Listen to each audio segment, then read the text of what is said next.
नमस्कार प्रेक्षकांनो, आजच्या एपिसोडमध्ये इथे आता अर्णव आलेला असतो झोपायला. तेव्हा अर्णवचं लक्ष जातं ईश्वरीने आता मधली दोरी काढून टाकलेली असते. तेव्हा अर्णव म्हणतो, मी सिंदूर, ती मधली दोरी कोठे गेली आणि त्या ओढण्या का काढल्या?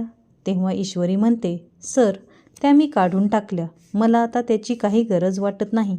तेव्हा अर्णव म्हणतो, तुला का गरज वाटत नाही? तेव्हा ईश्वरी म्हणते, माझा आता विश्वास आहे तुमच्यावर. तुम्ही म्हणालात ना, प्रेमामध्ये विश्वासाची गरज असते. माझा तुमच्यावर पूर्ण विश्वास आहे सर.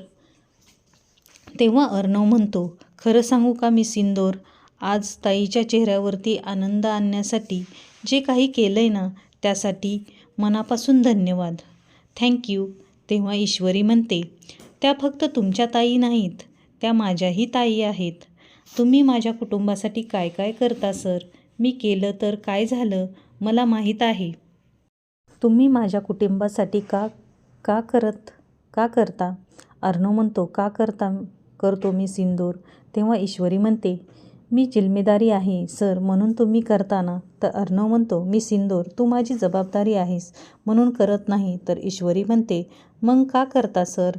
ईश्वरी मनामध्ये म्हणते, सर बोला, मी इतक्या दिवसापासून वाट बघते. तुमच्या मनामध्ये काय चाललं आहे हे ऐकायचं आहे. आपलं नातं आता मैत्रीच्या पलीकडे गेलंय का नाही हे ऐकायचं आहे सर, असं ईश्वरी म्हणत असते. तसेच पुढील भागामध्ये ईश्वरी अर्णवला म्हणत असते, सर, मी तुम्हाला माझा नवरा मानायला लागले.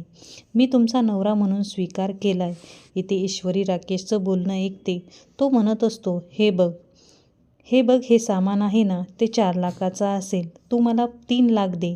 ईश्वरी त्याचं बोलणं ऐकते. तेव्हा अर्णव म्हणतो, काय करायचं मी सिंदूर? तेव्हा ईश्वरी म्हणते, ह्या राकेशला पैसे हवे आहेत ना, तर त्याला 1 रुपयासुद्धा मिळू देणार नाही. तर ईश्वरी म्हणते, दादा, तुम्ही आता आम्हाला 1 रुपयासुद्धा देऊ नका. आमच्या घरातील निगेटिव्हिटी जावी म्हणून तुम्ही सामान घेऊन जाताय ना. मग एक काम करा, तुम्ही हे फ्रीमध्ये घेऊन जा. तुम्हाला या सामानाचे काय करायचे ते करा. हे सगळं ईश्वरी त्या दादाला म्हणत असते व राकेशचा आता पचका झालेला असतो. आता राकेश ईश्वरीकडे रागाने बघत असतो. व्हिडिओ आवडला असेल तर लाईक, शेअर आणि सबस्क्राईब करा. धन्यवाद.